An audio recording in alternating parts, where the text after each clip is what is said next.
नमस्कार, स्वागत है आपका खबर फर्स्ट और ETS पर। मैं हूं आपके साथ अभिलाषा। देखिए, बिहार और बाढ़, जी हाँ, बिहार और बाढ़ इस जोड़ी का साथ इतना पुराना है कि अब ये बिहार वासियों के याददाश्त का हिस्सा बन चुका है।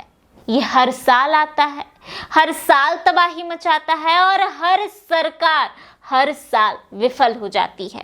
कभी मुख्यमंत्री नीतीश कुमार हथिया नक्षत्र का दोष बताकर पल्ला झाड़ते हैं, कभी फ्लैश फ्लड की बातें कही जाती हैं, कभी नेपाल पर ज्यादा पानी छोड़ने का आरोप मढ़ा जाता है, तो कभी महानंदा नदी का दोष बता दिया जाता है, तो कभी गंडक पर ठीकरा फोड़ दिया जाता है। जी हाँ, बिहार में अब तक रही सरकार के पास अपने बचाव के लिए यही कुछ गिने चुने शस्त्र हैं। लेकिन सवाल है कि क्या हर साल आने वाले बाढ़ से निजात नहीं पाया जा सकता? हर साल आने वाले बाढ़ से बिहार किसी तरह निपट क्यों नहीं ले रहा? जी हाँ, बिहार में मॉनसून के दस्तक के साथ ही राज्य पर बाढ़ का खतरा मंडराने लगा है।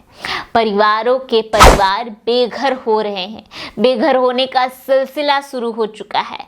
बिहार की कई नदियों का जल स्तर लगातार बढ़ रहा है। पिछले साल बाढ़ से राज्य के करीब 16 जिले और 32 लाख लोग प्रभावित हुए थे।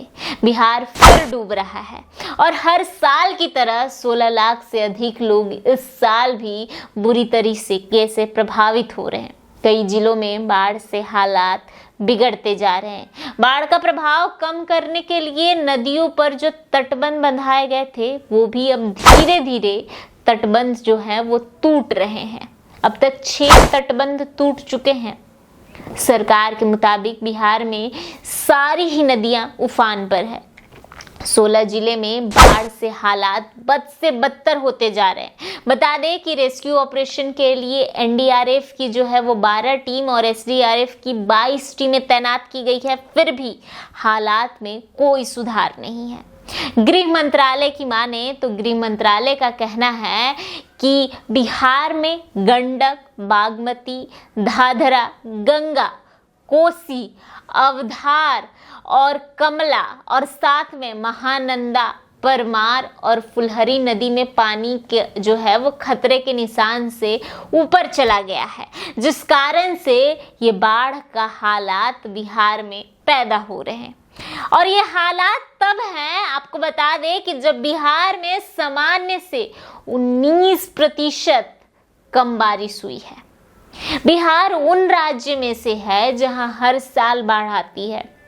बिहार के 76% इलाके पर बाढ़ का खतरा हर साल बना रहता है। खतरा हमेशा कहे तो बना ही रहता है। यानी बिहार की 1.70 करोड़ एकड़ जमीन पर बाढ़ का खतरा मंडराते रहता है।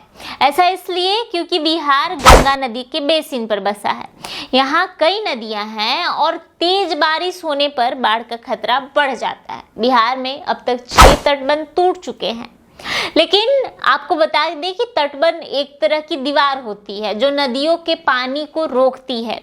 अधिकारियों ने बताया है कि कोसी नदी उफान पर है और करतारपुर ब्लॉक के पास उसका तटबंध टूट गया है, जिस कारण से दरभंगा और करतारपुर में और घनश्यामपुर गांव में पानी का जो है बहाव ज्यादा हो गया, पानी ज्यादा समा गया, जिस कारण लोगों की हालत बहुत ही खराब है। और आपको बता दें कि सीतामढ़ी जिले के सैयदपुर में भी बागमती नदी पे जो तटबंध बंधा हुआ था वो भी टूट गया है।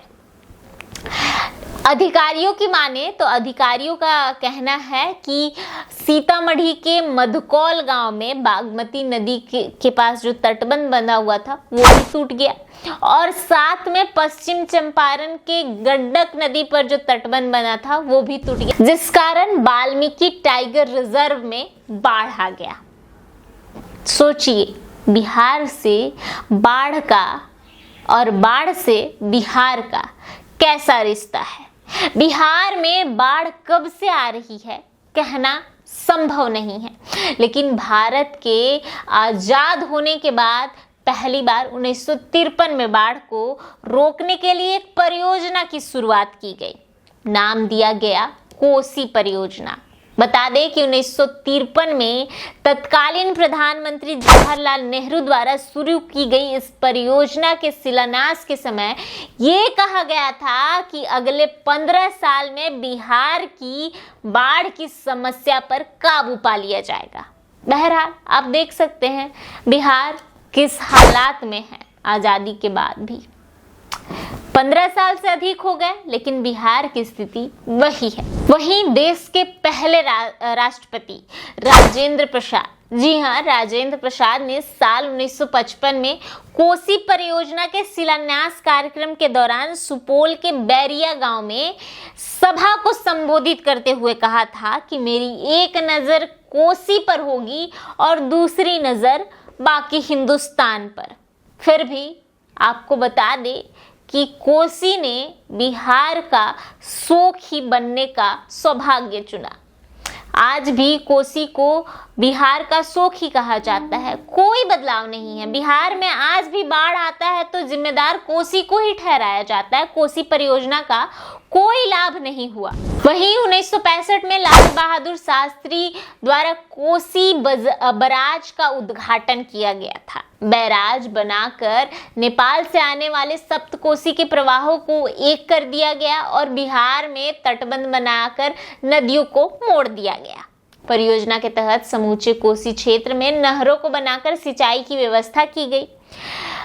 कटैया में एक पनबिजली केंद्र भी स्थापित हुआ उस दौरान, जिसकी क्षमता 19 मेगावाट बिजली पैदा करने की है। लेकिन सवाल ये उठता है कि कोसी परियोजना जिस उद्देश्य से और जिन उद्देश्य के साथ शुरू की गई थी, क्या वे उद्देश्य पूरे हुए? पहला जवाब मिलेगा नहीं। जी हाँ, 15 साल के अंदर बिहार में बाढ़ रोकने की बात कही गई थी इन नेताओं के द्वारा। लेकिन बता दें कि 70 साल से अधिक होने के बाद भी बिहार अभी भी उसी हालात में है। बिहार लगभग हर साल बाढ़ की जो है परेशानी झेल रहा है।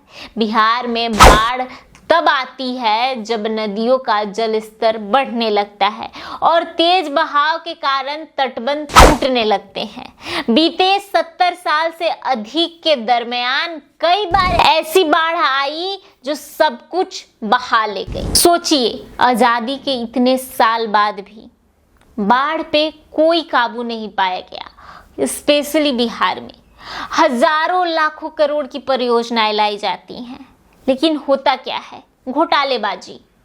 जी हाँ, जहां एक तरफ नीदरलैंड समुद्र के पानी को रोक देता है, वहां बिहार में एक बाढ़ के पानी को नहीं रोका जा सकता।